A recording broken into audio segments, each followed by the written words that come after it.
right. Hello, everybody. It's noon Mountain Time, so I'm going to go ahead and get us started. My name is Megan Raymond, and I am the Senior Director of Membership and Programs here at WCET. If you're not familiar with WCET, we are a membership organization that brings together practice and policy of digital learning. Feel free to get on our website and check us out. And if you have any questions, feel free to reach out to me. Happy to help. As we go through the webcast today, make sure to add your questions to the Q&A.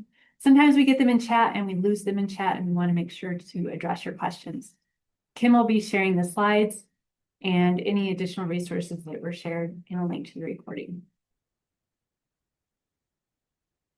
I'd like to share our accessibility commitment with you.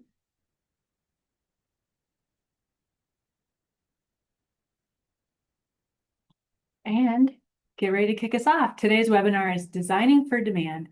Online students want flexibility and AI guidance. This webinar is hosted in partnership with our friends at Risepoint. And our moderator today is WCET's Executive Director, Dr. Van Davis. Please welcome Van. Thanks, Megan. Good morning or afternoon, folks, depending upon where you are in this wide world that we find ourselves in. I am thrilled this morning or this afternoon to be able to welcome you. And I think we've got a fantastic conversation in store for all of us. I just wanted to make a quick comment about what we're talking about today before I ask our panelists to introduce themselves. We have an unprecedented moment in history right now in terms of the number of working adults that have some college credit but no credential. We have 37.6 million working adults under the age of 65 with some college credit and no credential.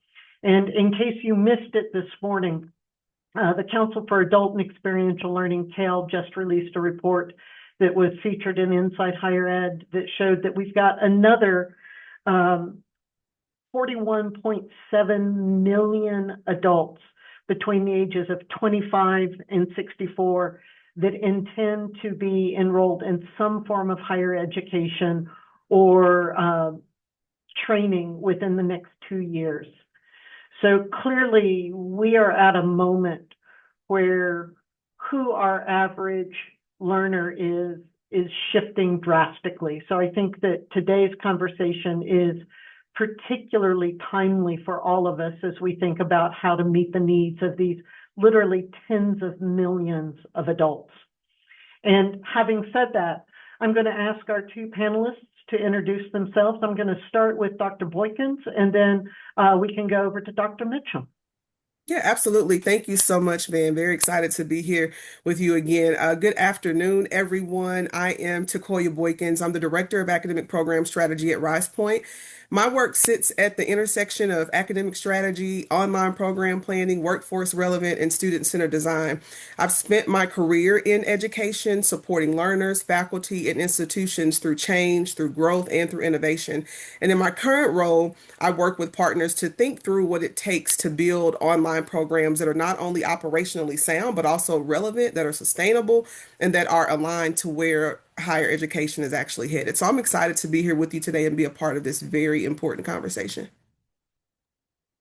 Hi, welcome to everyone, and thank you very much, Dr. Davis and Dr. Boykins. My name is Mary Beth. If I told you that my name is MB, my mom would say that that is not true, but I typically go by MB. I'm an assistant professor at George Mason University in the Department of Global and Community Health. I'm also the director of the Online Master of Health program at George Mason University in the College of Public Health. And over my career, I have not always been in academia. I have been for the last 4 years. I was initially hired to build, design, launch, and then run our online Master of Public Health degree. But I think one of the values that I've brought, and you'll hear a little bit more about this later on in the presentation, is that a lot of the work that I've done has been in the community, working for the government, working for nonprofit. So the work that I do at George Mason isn't just teaching. As we know, education really is the key that unlocks the door to so many opportunities, but helping to bridge theory and practice so that our students are well placed to be able to be successful in the field.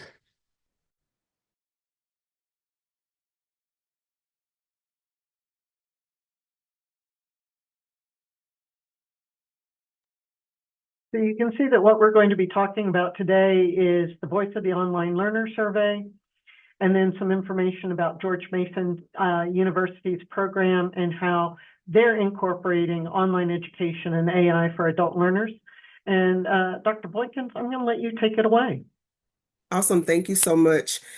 Before we get into the voice of the online learner findings, next slide, we want to quickly ground us in who we are and the lens that we bring to this conversation today.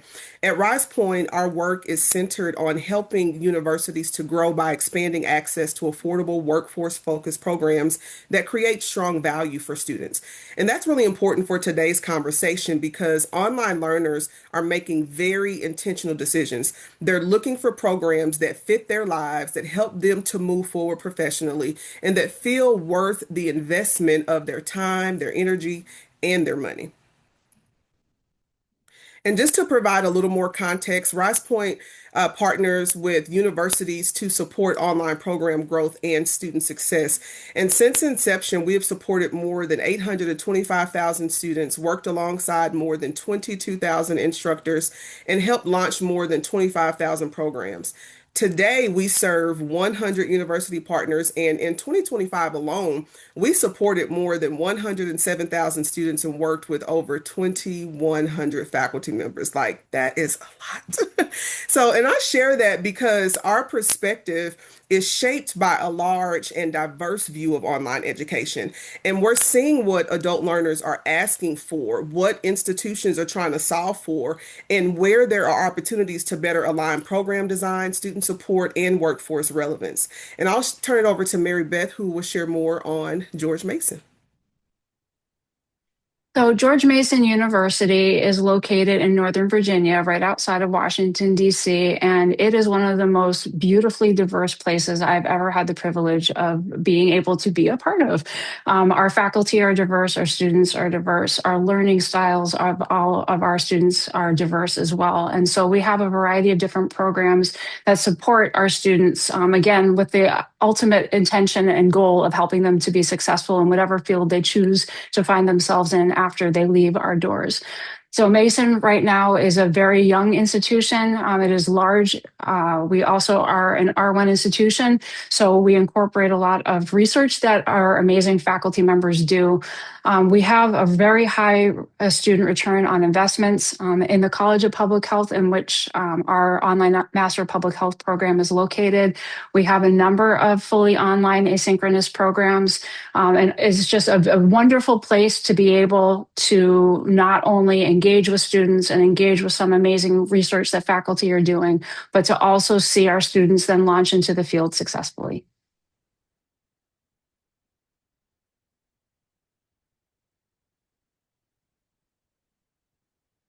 So Mason's program is still very young. As I mentioned earlier, I was hired a little over 4 years ago to build and then launch our online Master of Public Health program. So if you're unfamiliar with the field of public health, don't worry. I'm here to tell you more than you probably ever would want to know. But basically, public health is the science and art of preventing disease and promoting health. So our graduates in this graduate program are successfully trained to be successful in the field. And the public health field has so many different diverse career opportunities. You see on the right-hand side of the slide that we have different concentrations: community health promotion, epidemiology, food security and nutrition, global health, health equity and social justice, health policy, and then the one that I oversee is public health practice. So our students earn, their credentialing. They're able to sit for a variety of credentialing options after leaving our program. And I love the fact that our program is interdisciplinary. One of the most rich and amazing things about the College of Public Health, which is the first of its kind in the Commonwealth of Virginia, is that we have incredible professionals who represent diverse backgrounds. So it's not, even though it is just a public health program, we have representation from social work, we have representation from health administration and policy, from food and nutrition science, as well as global and community health. So again, shameless plug for our program is pretty amazing. Absolutely, MB, I completely agree. This brings us to the 2026 Voice of the Online Learner Research, and this year's findings gave us a really timely look at how online learners are thinking about their education, what they value, and how their expectations are changing. And for today's session, we're going to focus on a few key themes that stood out, especially around flexibility, quality, value, and AI. So the big takeaway is that online students are not simply looking for convenience. They're looking for an experience that's flexible, that's relevant, that's clear, and that's connected to where the world is headed. The 2026 Voice of the Online Learner findings are based on insights from more than 4,000 students across the US. And what we see in the data is an online learner who is increasingly self-directed, digitally fluent, and career anchored. And these learners are not waiting for institutions to tell them what matters. They are researching programs, comparing options, thinking about return on investment, and paying close attention to whether a program will fit into their lives.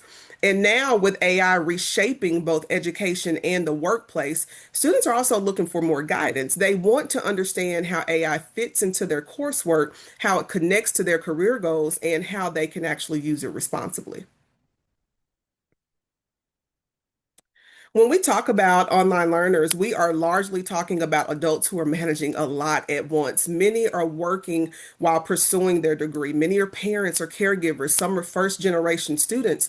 And for most, school is not happening in isolation. It's happening alongside work, family, finances, and other responsibilities. And that context matters because when students say that they want flexibility, they are not asking for an easier experience. They are asking for a learning experience that's designed with the reality of their lives in mind. So for institutions, this means that flexibility has to show up in meaningful ways, such as in course design, through pacing, communication, support, and overall clear expectations. Consistent with prior years, online learners are working adults who are determined to advance their degrees and their careers while also juggling professional and personal responsibilities. One of the encouraging findings is that students continue to see strong quality and value in online degree programs. 94% believe that the quality of an online degree is comparable to or better than an on-campus degree. 92% believe that employers value an online degree from an accredited institution the same or more as an on-campus degree. And that's important because it tells us that the perception of online learning has continued to mature. Students are not viewing online programs as a lesser option. In many cases, they see them as a smart, practical, and a credible path forward. But this also raises the bar for institutions because if students already believe in the value of online education, then the experience itself needs to match that expectation. I want to shift into the AI related findings of this. And this is where the data gets especially, you can go back. This is where the data gets especially interesting because AI is no longer something that students are just thinking about as a future issue. It's already part of how they are discovering and how they're thinking about the workplace, how they're forming the expectations about what their institution should be helping them to understand. So the question is not whether AI will impact online education. It already is. The real question is how quickly and how intentionally institutions can respond. This next slide shows that one of the first places that we are seeing AI showing up is in the discovery process. When students were asked how they learned about the schools that they researched or considered, there were increases across several digital channels. The most noticeable jump was the use of AI websites or apps, with increases from 6% in 2025 to 17% in 2026. And that is a significant shift in a very short period of time, but it tells us that students are already using AI as part of how they explore their options and gather information. And for institutions, this means that the digital experience matters even more. Students need to be able to find clear, accurate, useful information about programs. And as AI tools become part of the discovery, institutions will also need to think about how their program information is structured, how it's updated and positioned, the places that students are actually searching. This slide really enforces that AI is already part of the learner experience and part of the workplace conversation. 71% of online learners expect that an understanding of AI will be essential for workplace success. And that's a major signal for institutions. Students are not just asking, can I use AI in the class? We know they're using it anyway, right? They are asking bigger questions, even if they're not always asking those questions or saying it out loud. They want to know how AI will impact their field, what skills they need to build, and how their program is preparing them for a changing workplace. And the quote on this slide really captures that very well. Learners want guidance that move beyond theory. They want structured, real-world applications that support both student advancement and responsible innovation. And when students were asked what type of AI guidance they want from their university, their responses were very practical. You can hit that again. Yeah, they were very practical. In fact, they want to know how to use AI responsibly and ethically in coursework. They want clear guidelines on when AI use is allowed or not allowed. They want to know how AI can improve productivity, how it's being used in professional settings, and how it may impact future jobs. And so this tells us that students are not just looking for permission, they're looking for clarity. And I think you can go back, and that is a very important distinction. Institutions do not have to have everything fully figured out to begin supporting students, but they do need to provide clear expectations, consistent messaging, and opportunities for students to understand AI in ways that are connected to learning and career readiness. This next slide shows that institutions are making progress. As we move into the next section, institutions are making progress, but there is still a gap between what students are asking for and what they are consistently receiving. Okay, let's back up.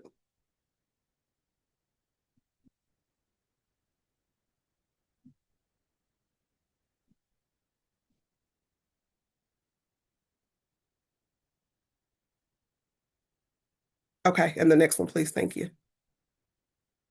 So now that we've spent some time on some of these AI related findings, I want to kind of take a step back and highlight a few other themes that continue to show up strongly in the voice of the online learner research. AI is certainly changing the conversation, but it's not replacing the core reasons that students choose online education.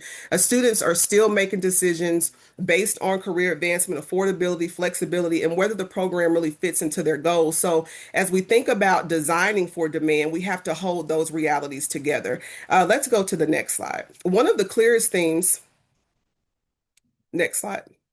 One of the clearest themes is that career advancement continues to be the primary driver for online learners. 95% of students say that they are pursuing their degree for career-related outcomes. Thank you. And 74% are saying in a program-related industry that they're actually in a program that's related to their industry. And that tells us that they are not just pursuing education for the sake of education. They are looking for movement. They're looking for advancement, for stability, for promotion opportunities, career change, a stronger alignment between their education and professional goals.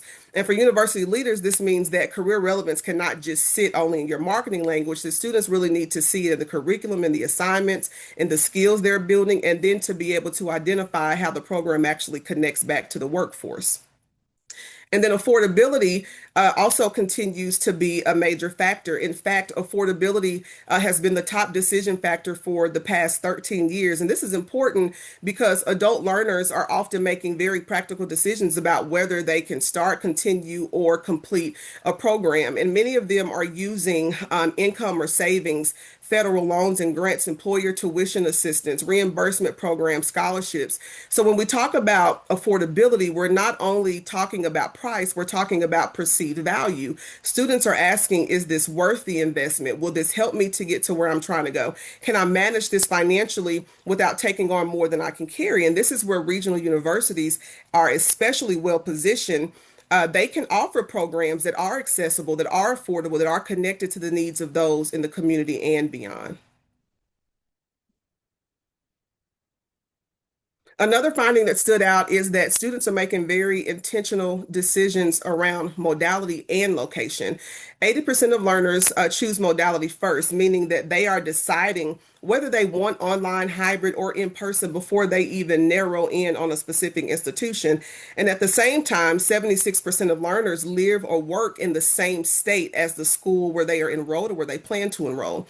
And that combination is important because online does not always mean that students are looking far away. Many students still want a connection to an institution that feels familiar, that feels credible, regional, and that's aligned to where they live and work. And for institutions, this means that the online strategy should not be disconnected from your regional identity because there is real value in being flexible and accessible while still leveraging the trust, the reputation, and the workforce connections of the institution. And flexibility continues to be a non-negotiable. 60% of learners say that they choose online because of the flexibility to take classes wherever they want. But what's interesting is that the desire for connection is also rising. The percentage of learners who say they would like to visit campus at some point has increased from 58% in 2024 to 81% in 2026. At the same time, fewer students are saying that they do not want to visit campus as part of the regular coursework. And to me, this points to an important kind of nuance. Students want the flexibility, but they do not necessarily want isolation. They want to show up and they want to come to the required. They may not want to come to the required campus visits or rigid in-person expectations, but they do value connection. They value belonging. They value opportunities to engage in meaningful ways.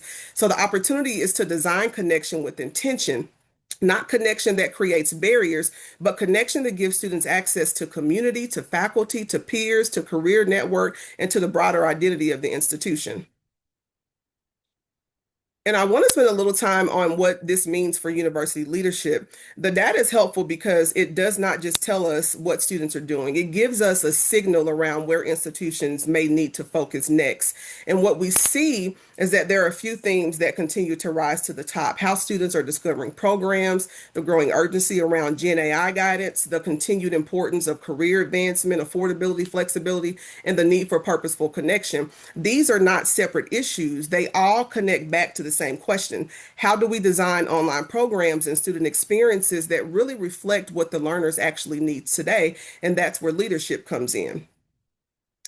So when we think about the takeaways for university leaders, I'll frame them in 6 areas. First, program discovery is changing. Students are using more digital tools and increasingly AI-assisted tools as part of how they explore and compare programs. And this means that institutions need clear, accurate, and easy to find program information. Second, there is urgency around Gen AI guidance. Students are asking for more practical direction, not just policy language. They want to know what is allowed, what is responsible, and how AI connects to their coursework and to their careers.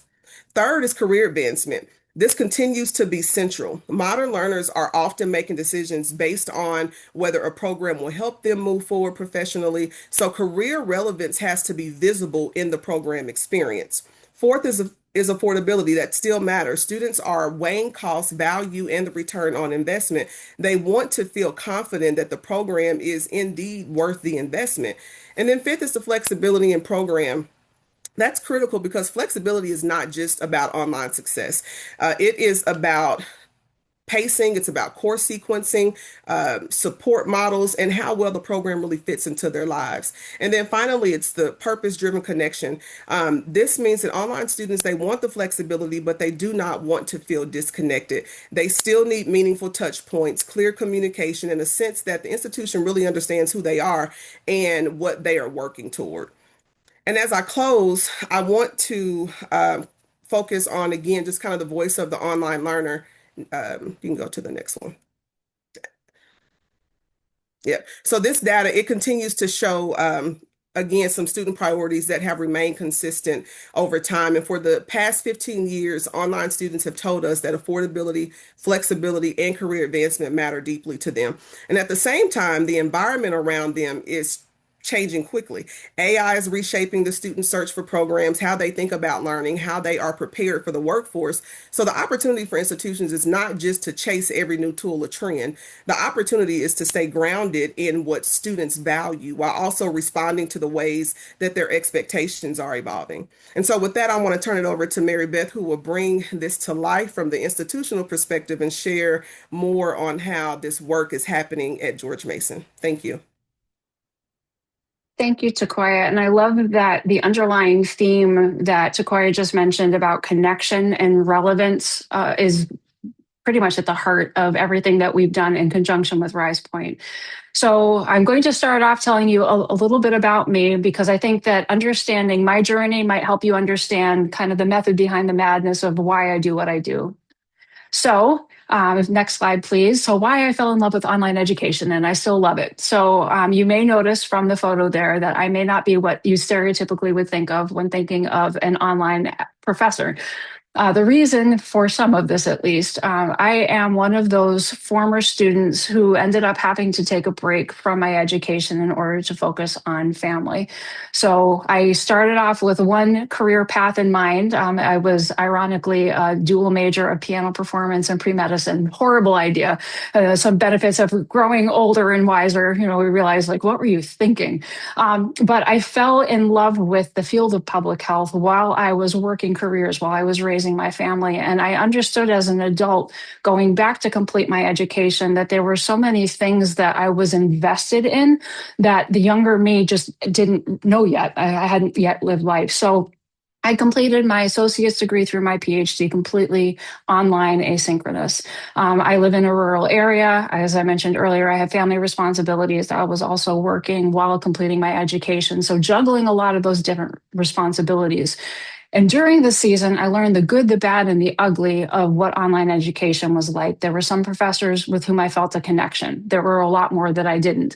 There was a lot of resilience that I developed in that time of teaching myself new technologies, of all of these things that didn't exist when I had left school the first time, of learning how to be proactive and reach out to faculty members when you can't just stay after class and talk with a faculty member after lecture because there is no lecture. So how can we, as students, really take ownership of our own education? So I think that combination of life experience, perspective, that drive, that relevance to what I wanted to do in my career really helped me understand what was good in the programs I attended and what could have been improved.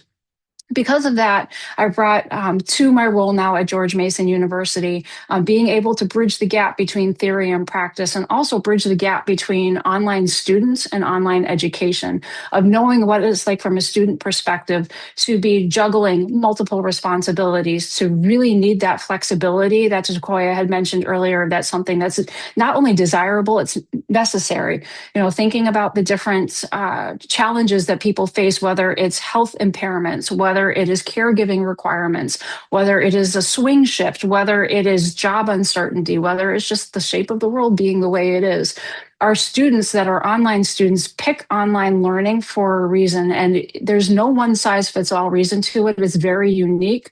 Therefore, our programs can't be effective if we're designing them with that one size fits all approach. We need to be able to be inclusive, but in the same time reflect the beauty of diversity that our students bring and our faculty members bring. So that's one thing that I love in online education, that we can foster that place-based stewardship, that we're meeting students where they are, and we're fostering them, hopefully fostering in them not only knowledge of topics, but skill sets, resilience, all of those things that help them develop into a more effective employee wherever they end up choosing to work, but also allows them to showcase their creativity and personality in a way that may not feel safe in an in-person classroom.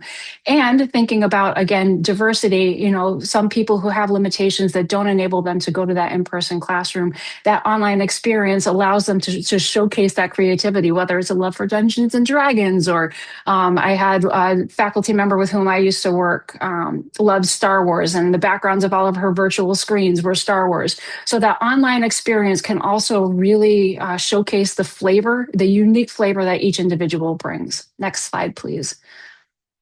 So I was hired by George Mason University, as I mentioned earlier, to build, design, launch, and then run the online Master of Public Health program in 2022. And very ironically and appropriate for the topic we're discussing today, that was before AI was a thing.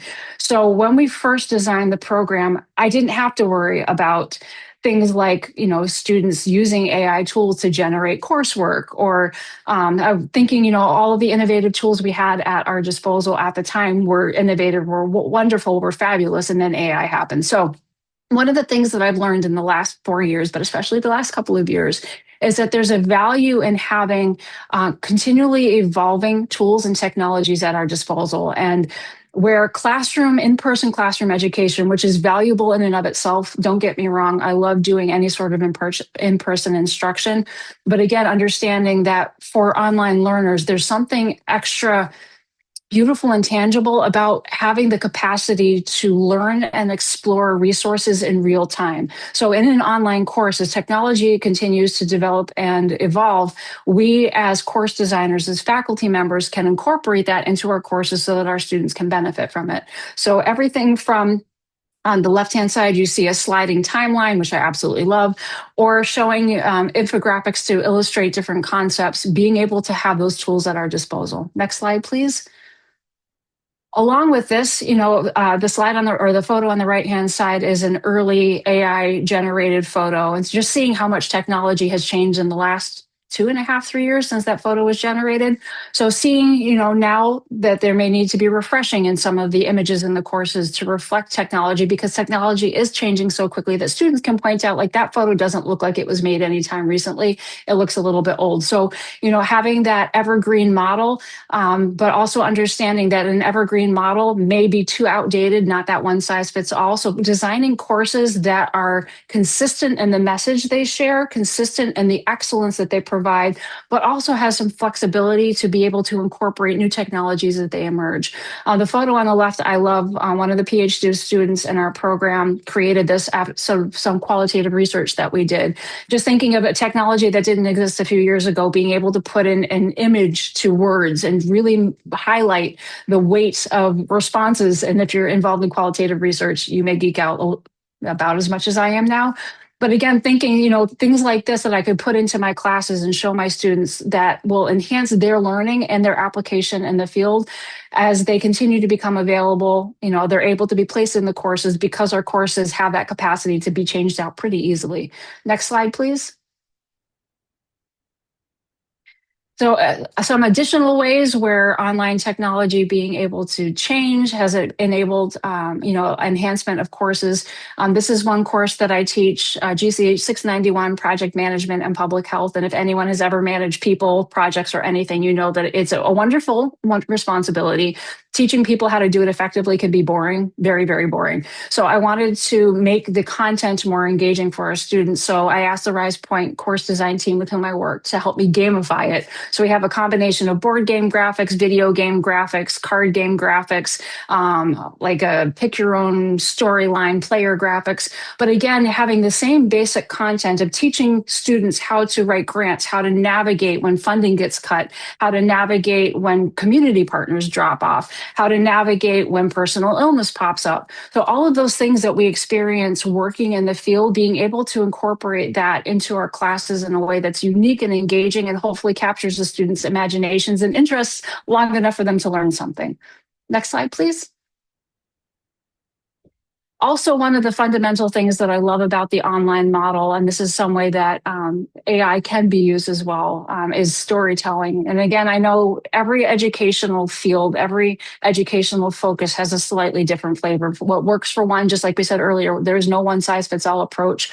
What works in my classroom for the courses that I'm teaching may not work in yours. However, storytelling is a fundamental human tradition, no matter where you come from in the world, no matter what culture, no matter what your background is. And I love using storytelling to be able to effectively give examples to students so that they see that, again, bridge between theory and practice. And again, going back to the ultimate reality of us wanting as educators to connect with our students and have our students connect the material with the that they're learning with what they're going to then be able to practice and the relevance of the field in which they intend to work. And stories are a great way to do that. So whether it's a slide deck that tells a story, or whether it's embedding videos from different faculty members, or whether it's coming up with creative little cartoons using AI, there are so many ways where we can use technology, again, just swapping out some things, maybe using the same basic model, but maybe changing the story in our classes. Next slide, please. So in our department, the Department of Global and Community Health, as AI has become a thing, we've had conversations about what do we do about this. So obviously each institution is different. Each college, each department will have different guidelines and parameters. But I thought it might be helpful to share about some of the concerns, if not used or if used, that we had as a department while talking about what do we do now that the world is changing so quickly. So we had some concerns, and again, this is very public health specific. So again, with the understanding that each discipline will have different needs. But for the field of public health, we had concerns if we did not implement AI in our courses, if we did not address AI in our courses, that our students would be left behind. Again, going back to that central reality that we are preparing students to be successful in the workforce. And if these are tools that will be available in the workforce, if we're ignoring that they exist, we're doing our students a disservice. We also had a concern of appearance of programmatic irrelevance, that if other institutions and other disciplines in our field were using AI tools and we were not, how does that impact our students? We had concerns about missed learning opportunities. Again, thinking of the classroom as a safe place for students to learn and grow, not just in the knowledge that they're learning about the topics, but also in growing and developing their skills and their understanding of how to learn in the classroom. That, if we aren't exposing them to these new technologies, then they may be our students may be missing out on very powerful and important learning opportunities. Perceived lack of consistency with other institutions, wondering if another institution's using AI and we're not, are we going to look irrelevant?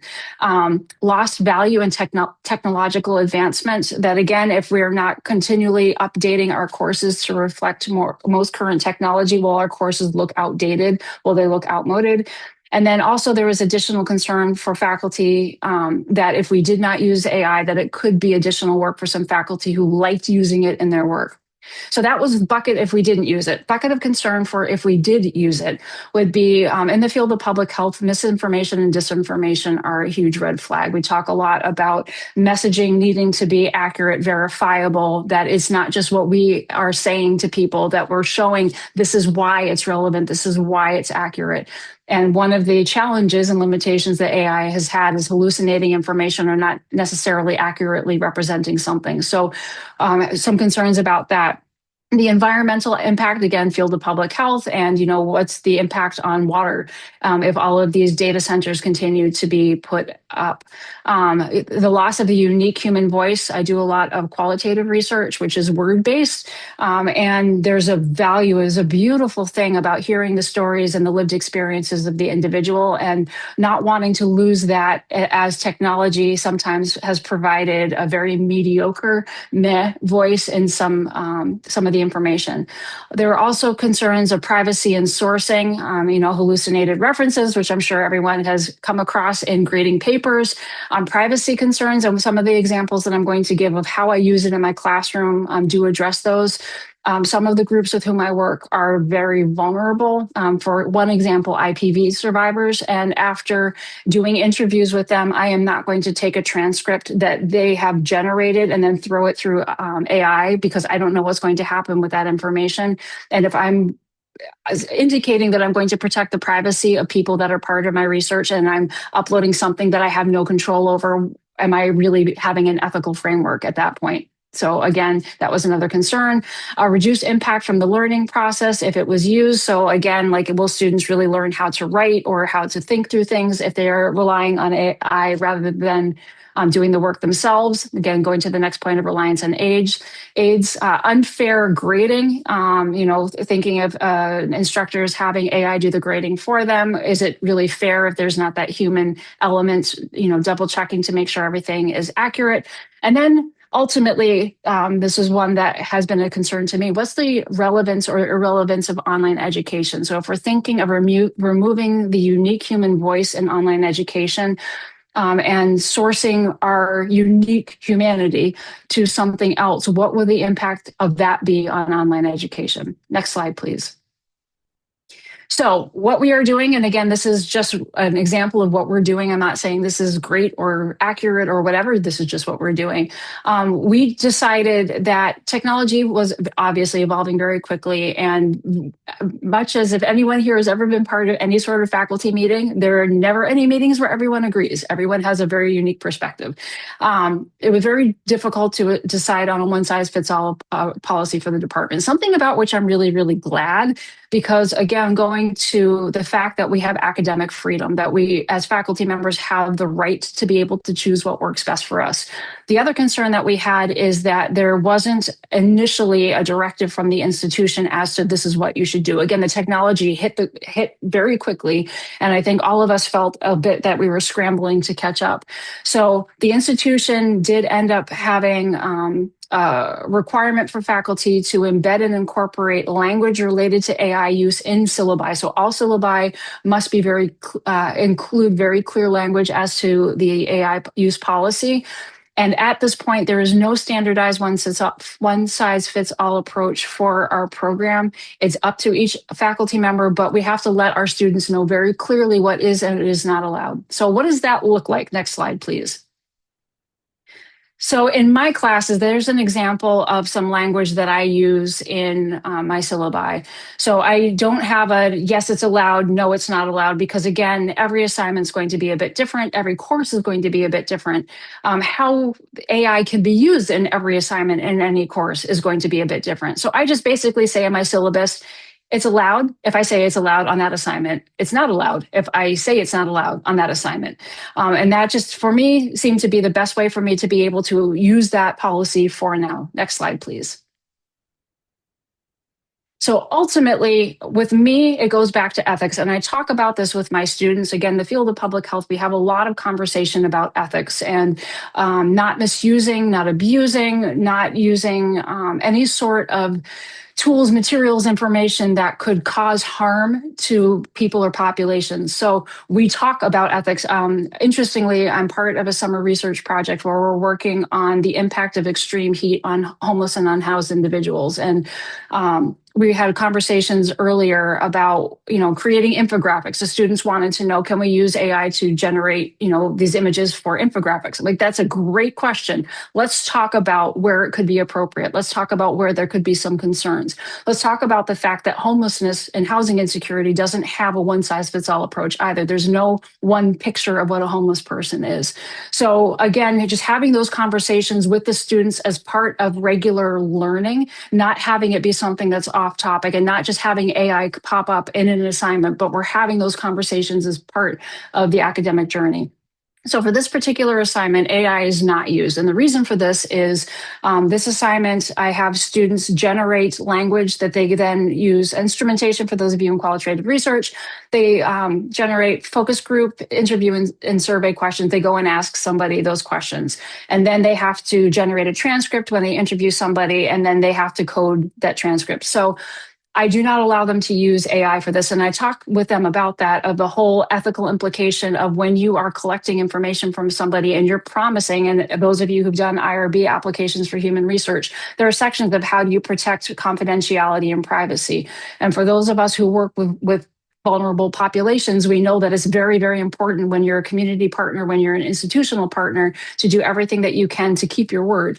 So I tell my students, this is why for this particular assignment, it is not used. And then in the content for the lessons, I discuss with them, this is why, and then get them to think outside of the box. That if you're asking somebody about a topic that could be personally embarrassing or could get them flagged, again, thinking homeless and housing insecurity, if there's an individual who's concerned about immigration status, status, and they're talking about the fact that they are illegally here as an immigrant in the United States, and then you're putting their transcript up through a generative AI mechanism, and that could that be flagged by ICE? I don't know. I don't want to be part of potentially causing harm. So we have that one example of a way in the classroom where it's not allowed for that assignment, but it's not just, hey, it's not allowed. There's a conversation about this is why it's not allowed. This is my ethical framework. This is why I'm not allowing it for this particular one.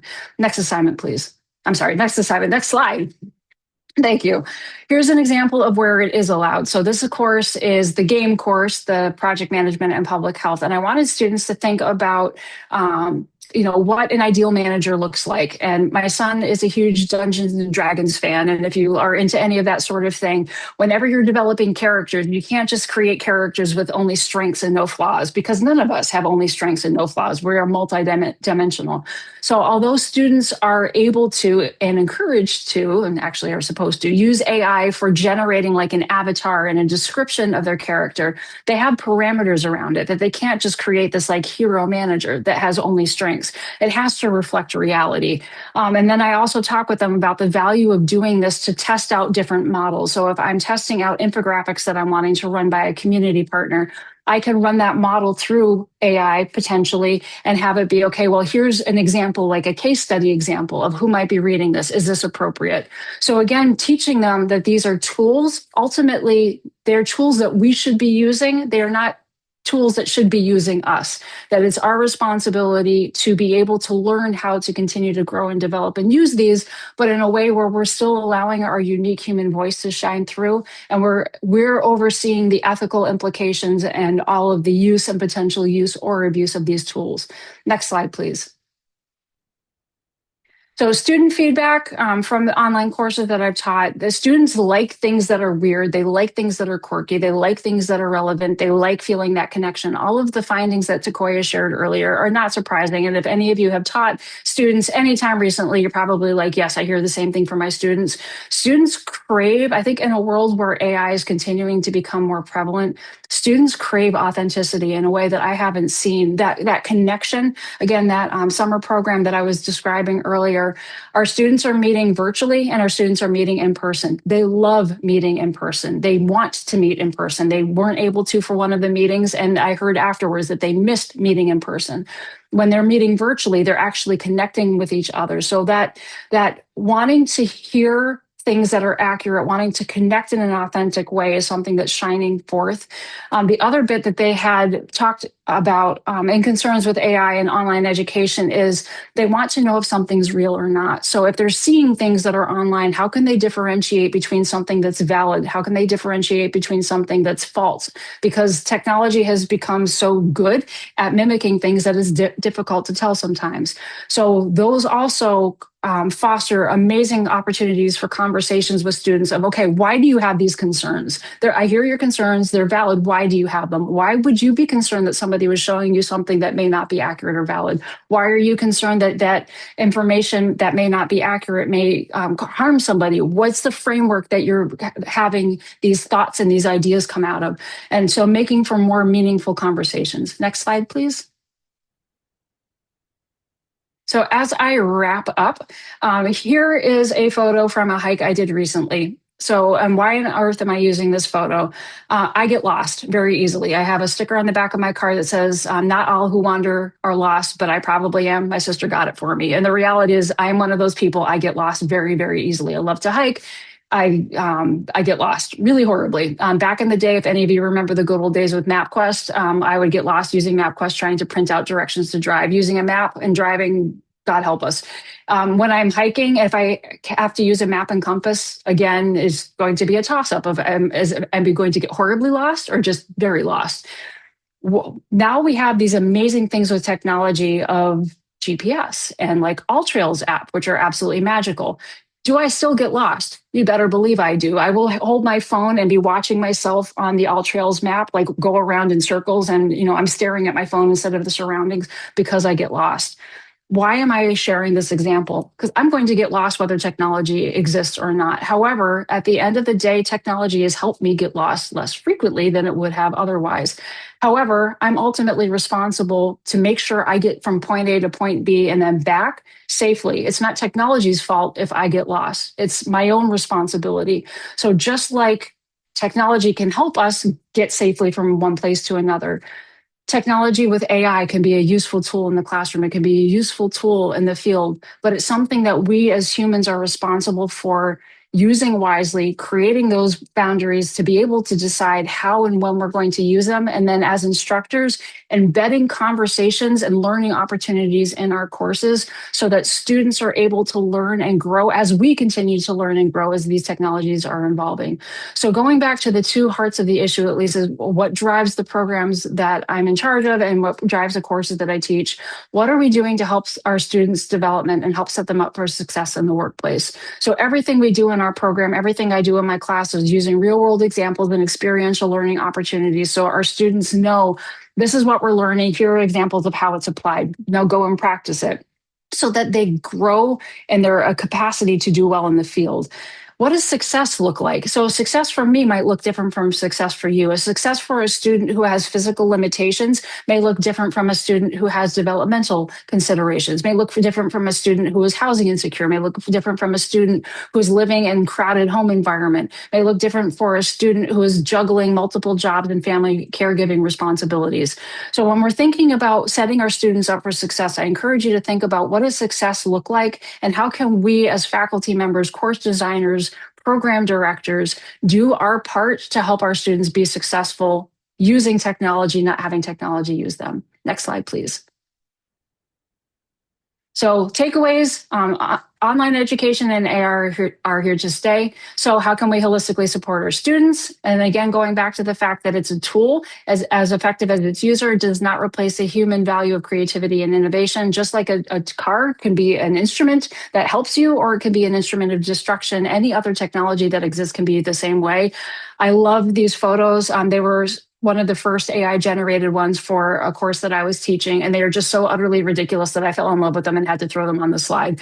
So again, these did not make it into the course, but I wanted to show it here as just one example of, being able to laugh at the end of the day, that as we're navigating these new spaces, it can be kind of frightening and a bit overwhelming at times to know that our courses may not be keeping pace with technology and that we may not know how to best support our students when technology keeps changing, but that if we can laugh, have conversations, connect with each other through our own humanity, then at the end of the day, we've done a good job.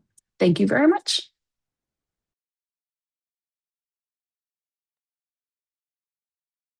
Toya, Mary Beth, thank you so much. I've got a couple of questions to kick us off, and I don't know how much time we'll have to run through them, but I think one of the most important questions that I've seen pop up as I've been keeping an eye on the chat and listening to y'all this afternoon, it's a question for both of you. As either you think about, in your case, Takoya, what you've heard in the voices of the online learner, and Mary Beth, what you've heard as you've worked with faculty and with students, what has stood out to you the most about what adult learners are asking for right now? I can start. I think that what stood out to me most is that they are still asking for flexibility and for clarity. But the flexibility piece, obviously, we know is not new. That continues to matter. They're working adults who are doing all the things that we've already talked about, right? So flexibility is not just a preference. It's the thing that actually makes going back to school possible. But what feels really important for me right now is the need for clarity, particularly around AI and career relevance, because students are not just asking whether they can use AI. They want to understand how to use it responsibly, how it connects to their coursework, and then how it's going to show up in the workplace. So for me, the big takeaway is that online learners are not just asking institutions to make programs easier. They're asking us to make programs that are more intentional, that are more relevant, and that are better aligned to the realities of their lives and of the workforce. I've been hearing things that are similar, but with a slightly different twist, potentially because I'm in the field of public health. And as those who are in public health know, there have been massive federal and funding cuts across the board over the last 2 years. So what I've been hearing from students the most is, what do I do, once I graduate? How can I stay relevant? How can I keep a career when it seems like the workforce may be shrinking and more difficult to get a job? So with those conversations, the relevance of AI, and again, trying to set our students up for success so that when they do graduate, as they're going through the programs, again, many of them also working while they're doing that, giving them the skills, the tools, the capacity to practice things in the safety of the classroom so that they will continue to be relevant in a workplace that is becoming a little bit more challenging. And Mary Beth, I'm going to stick with you here for a minute because you mentioned earlier that one of the questions that you sort of struggled with yourself in this age of AI is how do we make sure that online learning doesn't become irrelevant? And so much of the conversation around AI is around academic integrity. And so how are you balancing that desire to maintain academic integrity and do it in a way that doesn't make the entire enterprise of online learning irrelevant now or called into question?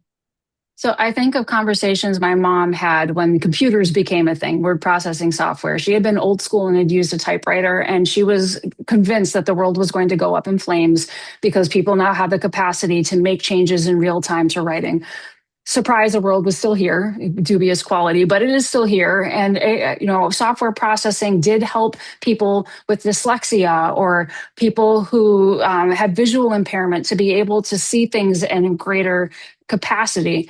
So just as moving from typewriters to word processors was a thing, moving from non-AI to having AI, I think it goes back to the heart of value of humanity, value of a unique voice. If we are using these tools and we are still leveraging our own unique voice as humans and our own unique perspectives, then we will continue to do so in a way showcased by these tools. If we're relying on them to do our thinking for us, to do our writing for us, to do our brainstorming for us, to be creative for us, then we're going to lose that unique human voice. So that's where I think online learning has that capacity to incorporate some of that practice, but still go back to, at the end of the day, humans are connecting with each other. I think in some instances, some are connecting with AI, but if you have the choice between AI and a person for that human connection piece, they react well to something that is human generated using AI as a tool. And Takoya, it sounds like that very much falls in line with what you were seeing in the Voices of the Online Learner report, where students are really, really wanting that human connection, even in their online programs. Yeah, absolutely. I think that's where sometimes we do students a disservice who are online because we immediately think, oh, they're online. They want to be online. That's all they want. They don't want to talk. They don't want connection. But that is we're seeing in the results that that's absolutely not true. And that has been consistently the theme that students do want some form of connection, some form of community. They want that engagement. So we have to be intentional about how we build that into our online programs. Well, thank both of you. I think that this has been incredibly timely. I know that we're coming up at the top of the hour, so I'm going to ask Megan to say a few closing announcements. But again, Takoya, MB, thank you so much for sharing both the insights from this report, but also, MB, the insights that you've gained from your own classes and your own experiences as an online learner. Great, and thank you, Thank Van, you. for moderating, and thank you, participants, for the great discussion as well as the questions that you asked. So we are going to share all of these resources in a follow-up email, and we have a few activities coming up that we don't want to miss. WCET members, make sure to register for Beyond Academic Integrity. This is a closer conversation about mental wellness. And then we will have a follow-up to the Beyond the LMS outage conversation that Van led last month. And then a free and open webcast for everybody is Understanding Recent Federal Department of Education Policy and Practice Updates. And make sure to make plans to join us in Minneapolis for the WCET conference, October 14th to the 16th. The program is live and there's lots about storytelling, plenty about AI. So make sure to register before the price increases.